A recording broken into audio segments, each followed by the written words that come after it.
a lot of the business owner's assets are tied up in that business. Mm-hmm. And Mm-hmm. really, if you can increase the multiple that you get when you sell it, it's really the only way to make up any gap that you have between what you have now and what you want for your next big thing. Mm-hmm.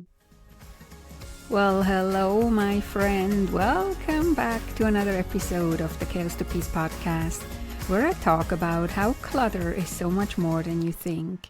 Thank you so much for allowing me back into your ears. I'm very excited to welcome Len Bruskiewicz as a guest today.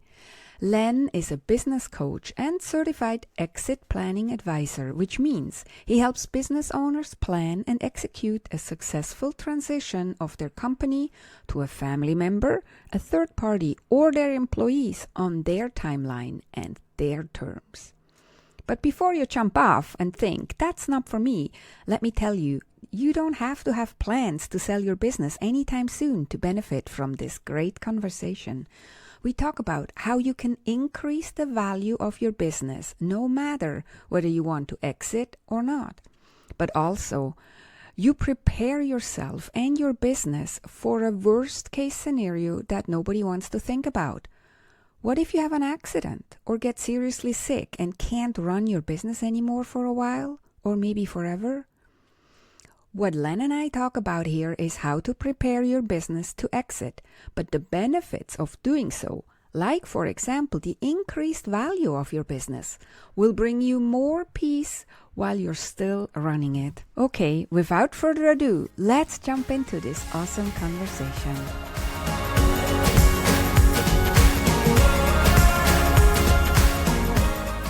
Welcome, Len. I'm so excited to have you as a guest on my podcast. How are you today? Great, Connie. Thank you for inviting me. I'm really excited to be here. Yeah, I'm excited that you're here too. I love the topic, but first, tell my audience where in the world are you located? And also, one thing about you that most people are surprised to hear when they hear it. Well, I live just outside of Boston, Massachusetts. So I am in a suburb called Westford, which is just outside again of Boston. And I think something that might surprise people is I'm very active in two pretty different sports. I play ice hockey and I Oh, play pickleball, which those tend to not, I don't think, be as typically, people playing the same. They're usually one or the other, hmm. but I really enjoy both. And so I think that's a little bit unique. Yeah, but I love that. I wanted to learn pickleball last year, then unfortunately had an accident. So it's Oh, no. still on my list of things I want to do. It really became very popular in the last few years, right? Before I never heard of it, and all of a sudden, poof, everybody is playing pickleball. I would, well, you clearly, don't live in Florida because I think if you live in Florida, you Okay. can't avoid it. But Yeah. yes, it definitely got very popular in the last, I would say, maybe 4 or 5 years, kind of during Hmm. the pandemic and after, because it was something you could do outside with very little interaction. So it was a good activity for people to get out and get some exercise. Hmm. Hmm. Yeah, I still have it on the list. I hope my Okay. foot is now recovered enough that I maybe can start doing it. So that, yeah, because when I was younger, I always wanted to play tennis, but I never made it. So I'm thinking now pickleball might be a good compromise. So I would agree. Pickleball is much easier to pick Yeah. up, and it's much easier to get decent at. Uh, Mm. one of the challenges of tennis is that the serve is such an important part of the game, and it's hard to learn. Whereas in pickleball, the serve is pretty much just the way to get the point started. So it is Hmm. much easier to get to a level where you can play, Hmm. uh, much faster than equivalent in tennis. Yeah. Yeah, I really have to get on it. The local rec center offers a beginner's course, so I just have to get on it. Go do it. Yeah, It's I fun. will. I will. You can check in on me and I will. I will do that. Yeah. So we don't want to talk about pickleball the whole time, No. although that might be interesting for people. I had a lot of them, they never heard of pickleball. So now here we are, pickleball. No, what we want to talk about is exit strategies for the business, right? And so when I was preparing for this episode, something that constantly popped in my mind was start with the end in mind. And in a way, I think it fits, right? Because a lot of people just wake up one morning and think, oh, maybe I want to sell my business, and they're not prepared at all. So let's start here, kind of like how when somebody hears that you're helping other entrepreneurs exit their business, they might be surprised, but what is the most common question you get when they hear what you're doing? I think the most common question I get asked about exit planning is, you know, how long is it going to take before I can sell my company? And Oh, okay. that's a worrying question to me because Uh-huh. to really do the process well usually takes 2 to 3 years. Yeah. Um, and so because most businesses aren't really ready, and that's because they tend to focus on a lot of things, too many things, right? They need Mm-hmm. to simplify, but the biggest challenge they have is that most business owners are so closely identified with their business that they have a hard time thinking about separating themselves from it. So when I say 2 to 3 years, that is usually in some ways not what they want to hear, but in other ways, it's reassuring that they have some time. And so that's a common question I get is how long is it going to take? And then also, how complicated is it? Mm-hmm. Okay. Yeah, because so I had a client who wanted to exit, and exactly what you were saying, they were thinking they could do that in a few months.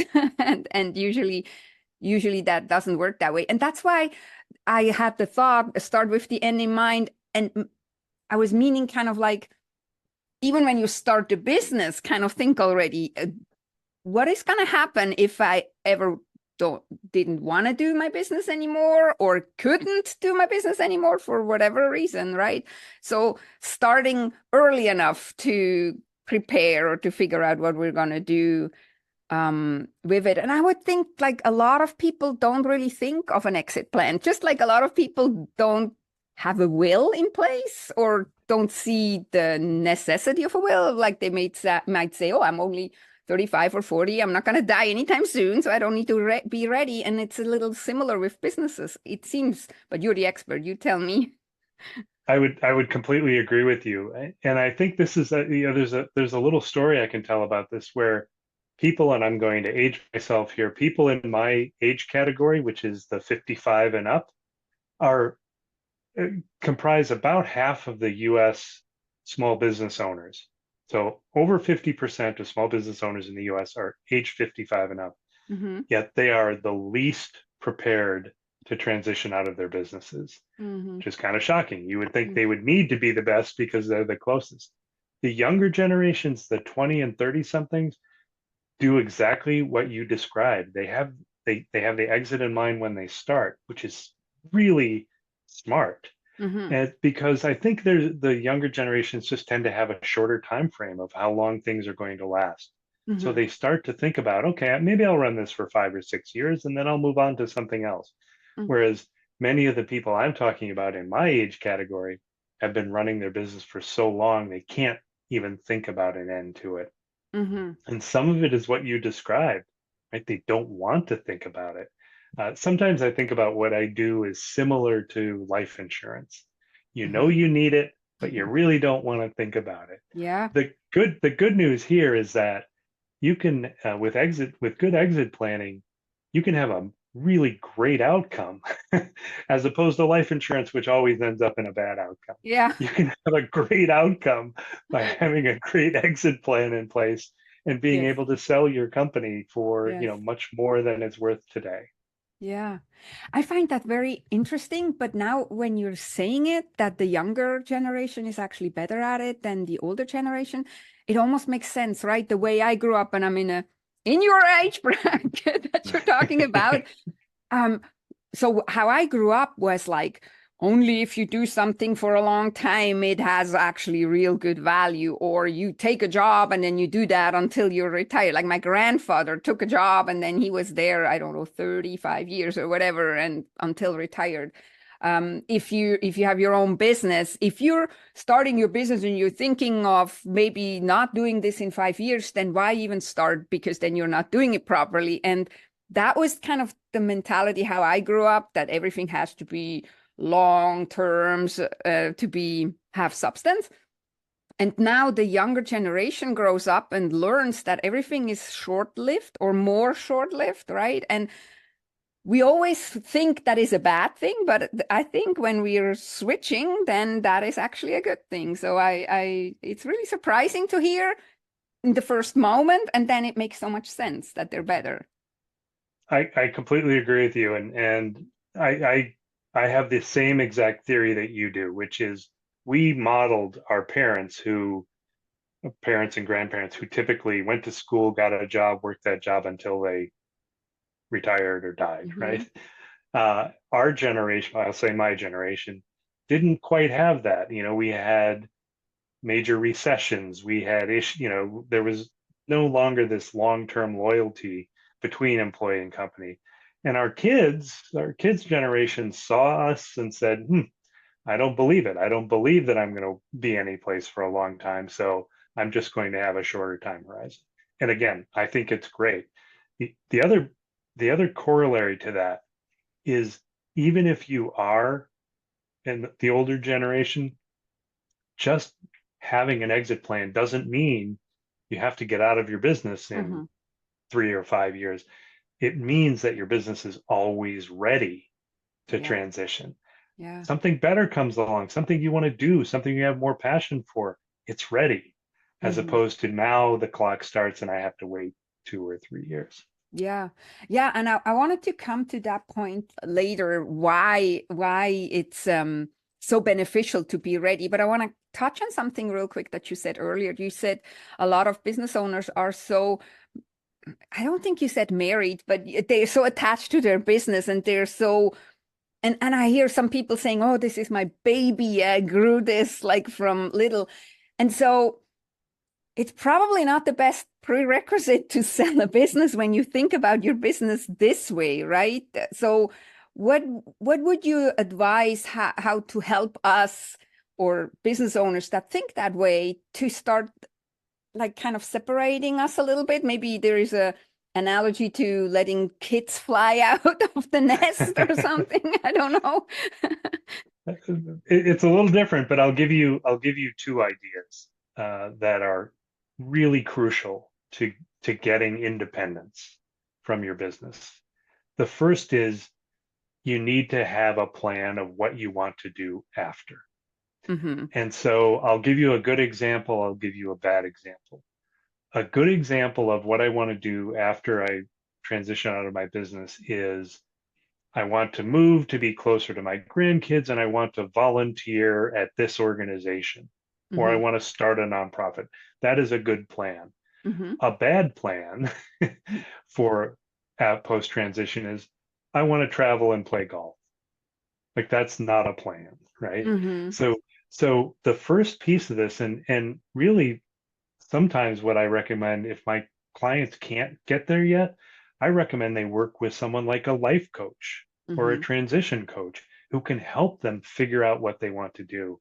And it's really important for me to have the business owner have a plan Hmm. because if a potential buyer comes in and says one of the first questions they're going to ask is, and what are you going to do once you leave the business? Hmm. The answer is, I don't know.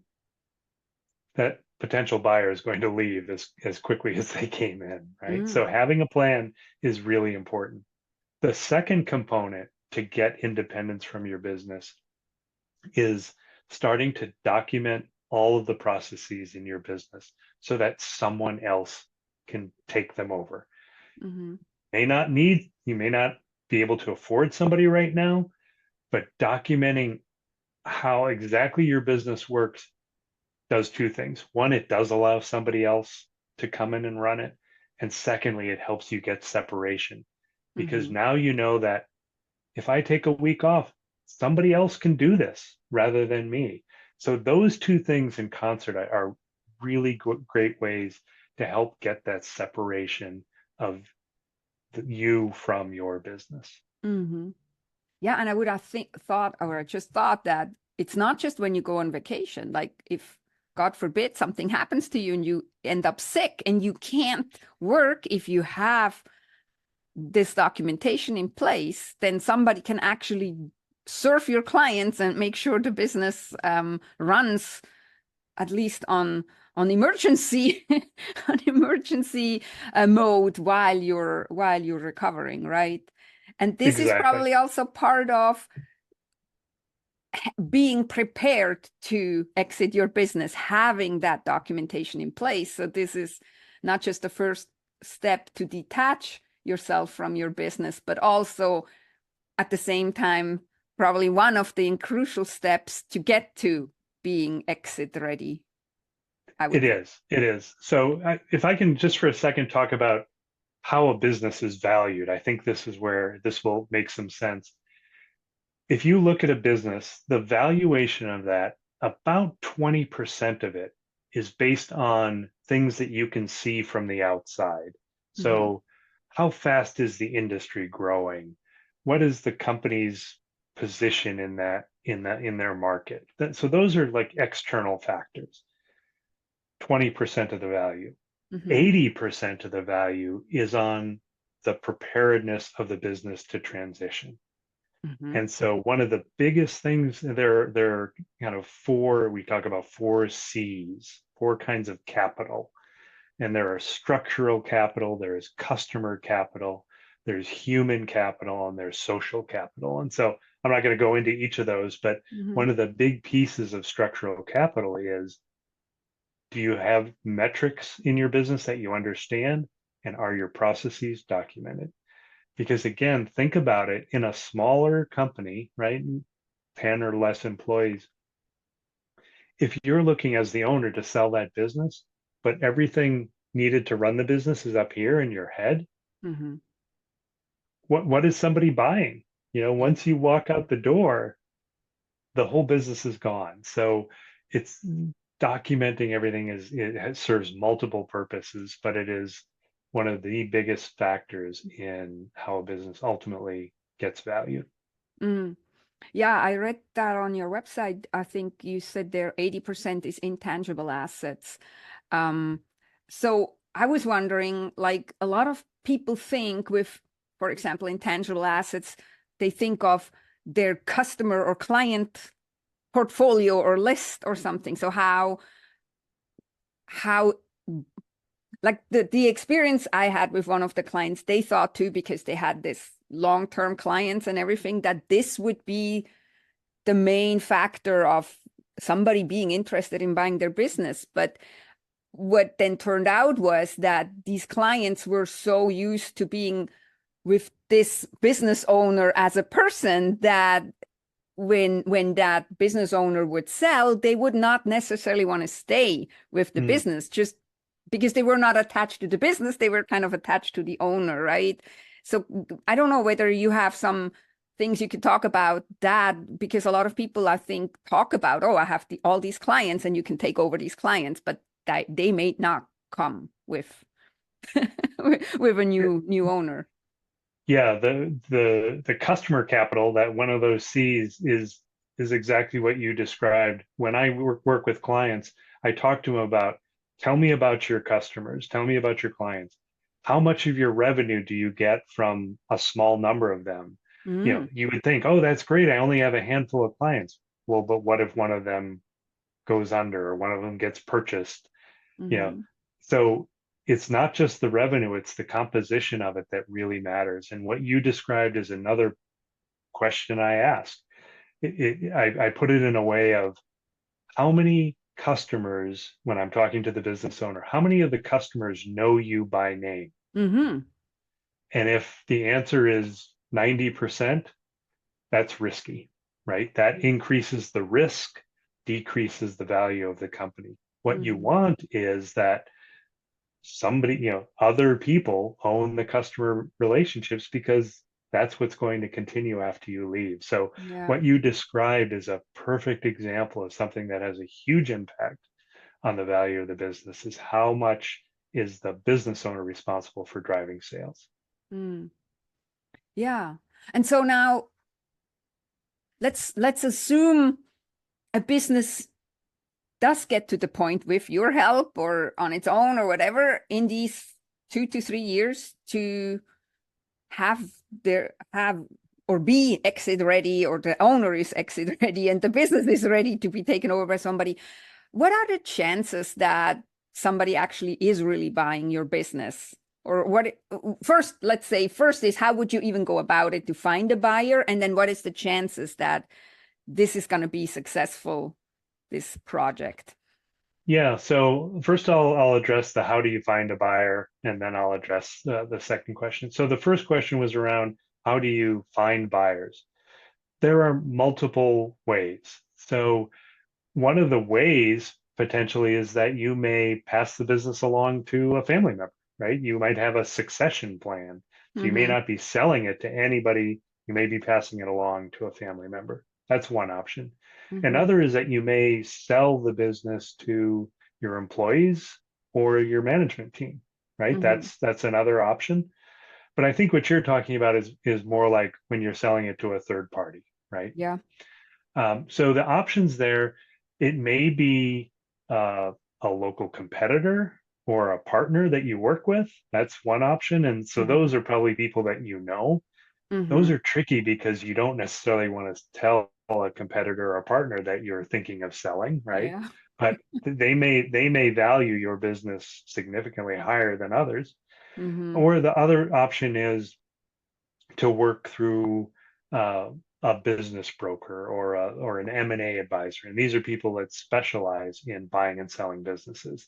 Mm-hmm. So they and what happens is they will look to you and say, are you ready? And if you're not ready, most of them will say, come back to me later. But that's a viable source, and there are many of these. There are some online ones, but then there are real people that do nothing but find match up buyers and sellers.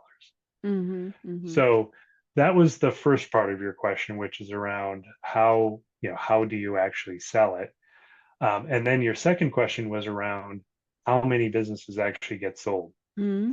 So this is a rather disturbing statistic, but I'm going to put some color around it. Only about 20 to 25% of the small businesses that go up for sale actually sell. Mm-hmm. Why is that number so low? A number of reasons. One of the reasons can be what we've talked about before. The owner can't separate themselves. Mm-hmm. And so maybe they start down a path, but then it gets close to the end and they can't let go. So deals don't happen. Mm-hmm. Another is that owners sometimes just have unrealistic expectations of what their business is worth.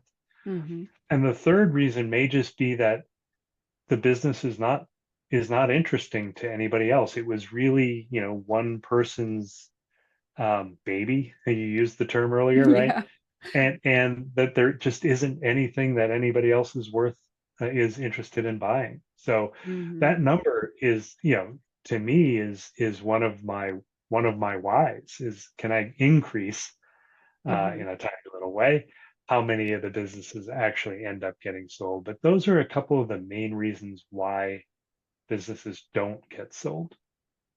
Yeah, I think you said about one of the reasons was that they have unrealistic expectations, and I, I think that's what I saw when I'm not advising anybody on selling or whatever, but when I came across or had clients that were trying to do that, that's kind of what happened in my opinion, because it was their baby, so called.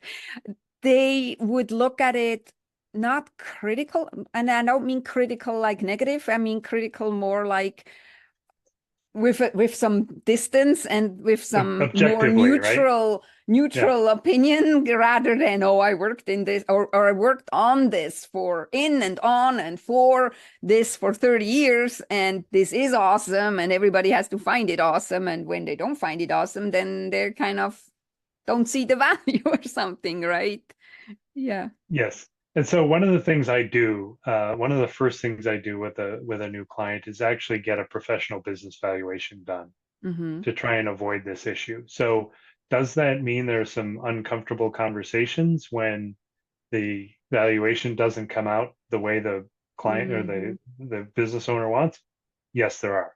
But it is what it is, right? I mean, this is professionals saying, based on what we know about your business and the industry, this is what it's worth. The good news is that those are the things that you can close that gap. We can Mm-hmm. work on the things that will increase the value and close down the difference between what it's worth today and what it could be. So, yes, it can be an uncomfortable conversation, but the good news is with time, um, that gap can be narrowed. Mm-hmm. And so from like your experience, so you help clients creating an exit plan or exiting their business. I would assume, maybe it's wrong, but that you also had people that then weren't able to sell the business or for whatever reason. What what you see from your perspective, what people can do if they can't sell it? Like somebody got it all to the point where they think it's ready or they want to exit and they can't exit. So what is plan B? Other than continuing until you can't anymore, right? Like what is plan B? Yeah, plan B, if you get to a point where your business is ready and can't sell, is actually happens more often than you'd expect, but it has a positive outcome, not a negative one. One of the things that happens when I work with clients is, and this really gets back to the core of your messaging, is to simplify, right? One Hmm. of the first things I talk about is let's look at all the things you do and what are the things that you're doing that aren't adding value to your business. Yeah. And just as an example, you can have a customer that you've had for a long time, but you're losing money on them and Hmm. they cause you stress, but because they're one of your first customers, you stay with them. Get rid of those customers, right? Simplify.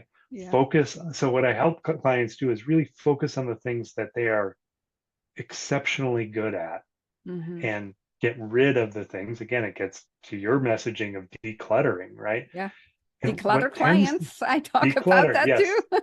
yes, yes. And what can end up happening, so this is the rainbow at the end, is that a lot of times when business owners stop doing a bunch of things that aren't adding value, they find that they actually enjoy running their business again.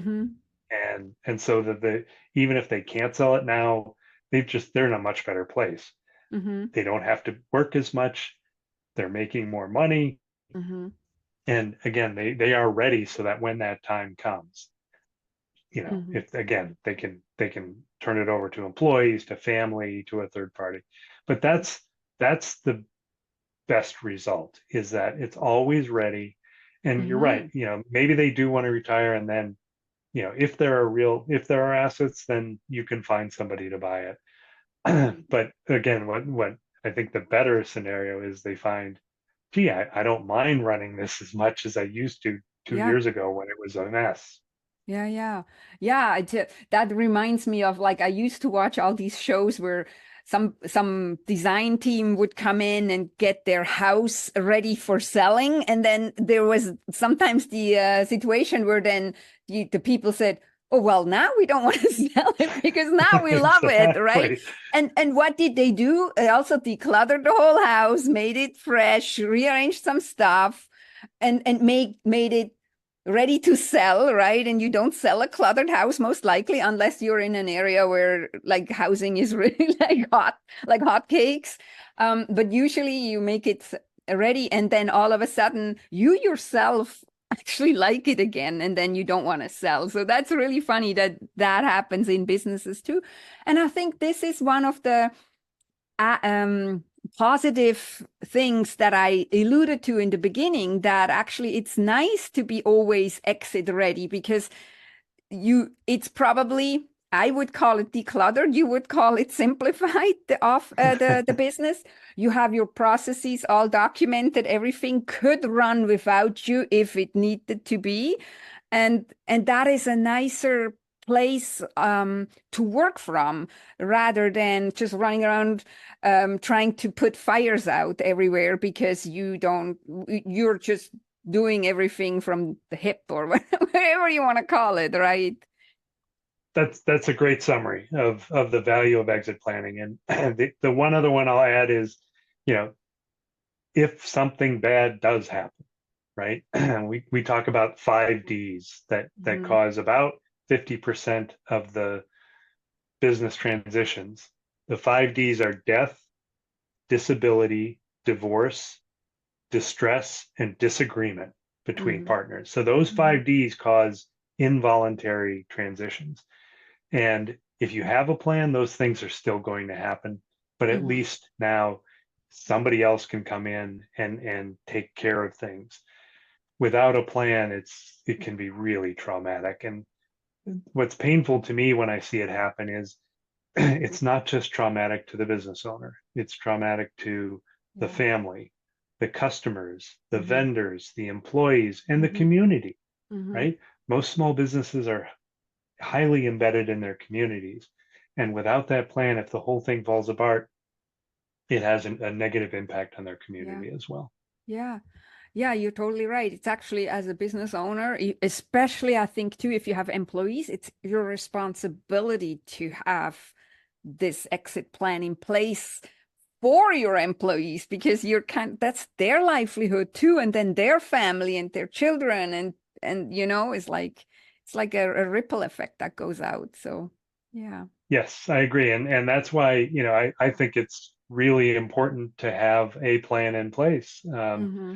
And hopefully, again, it's that you get to that point where you're ready and, you choose the transition on your timeline and on your terms.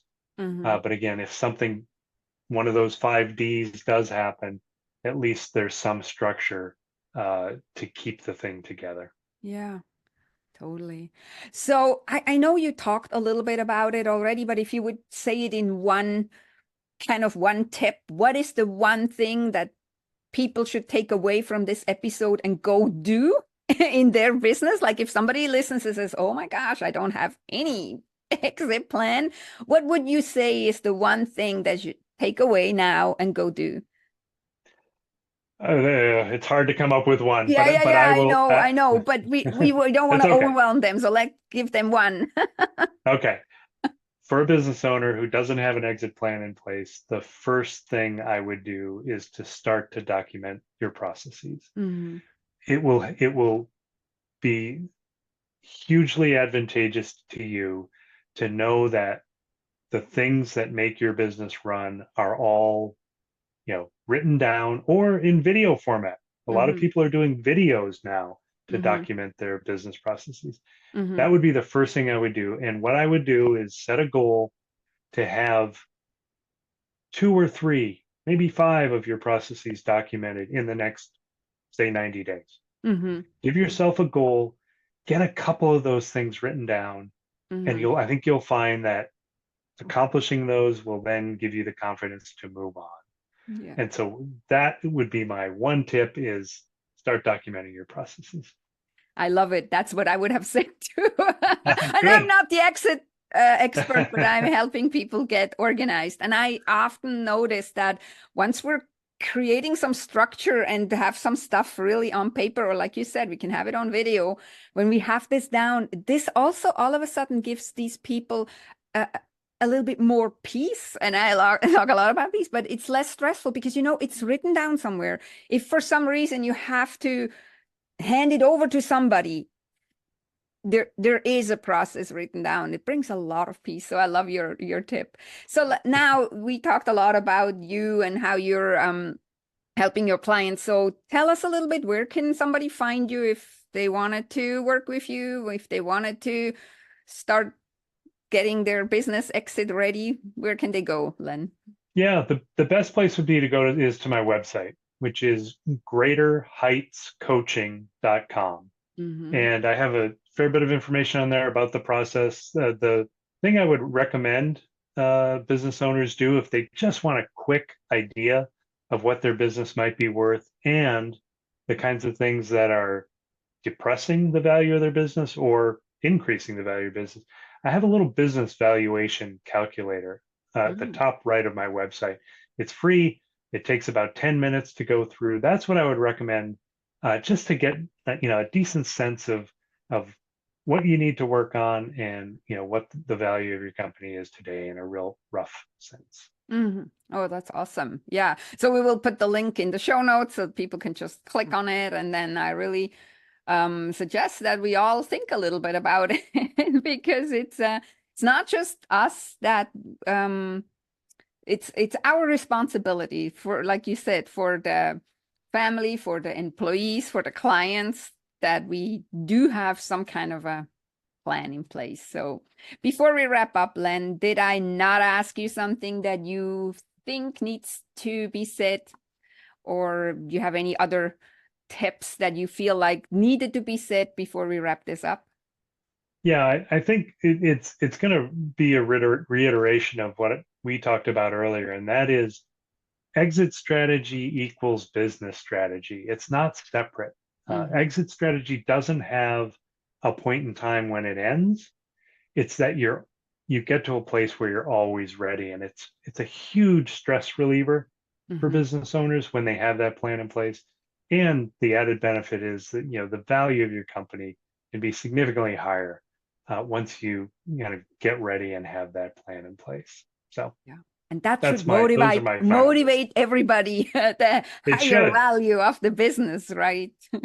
Exactly. And because, if you think about somebody's personal plans, right, their assets, a lot of the business owner's assets are tied up in that business. And really, if you can increase the multiple that you get when you sell it, it's really the only way to make up any gap that you have between what you have now and what you want for your next big thing. So true. Well, and thanks so much for your time and sharing your knowledge and wisdom with us. I really hope that people take it to heart and do something, because as I always say here on my podcast, we want to go from chaos to peace, and that brings definitely a lot of more peace into your life and into your business. Thanks so much for your time, Len. Great. Thank you, Connie.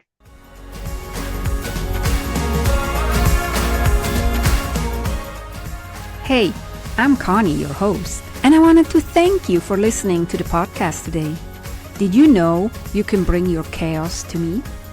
If you struggle with chaos in your office, on your desk, in your files and finances, use the link in the show notes and sign up for a complimentary 30 minutes Chaos to Peace Jumpstart call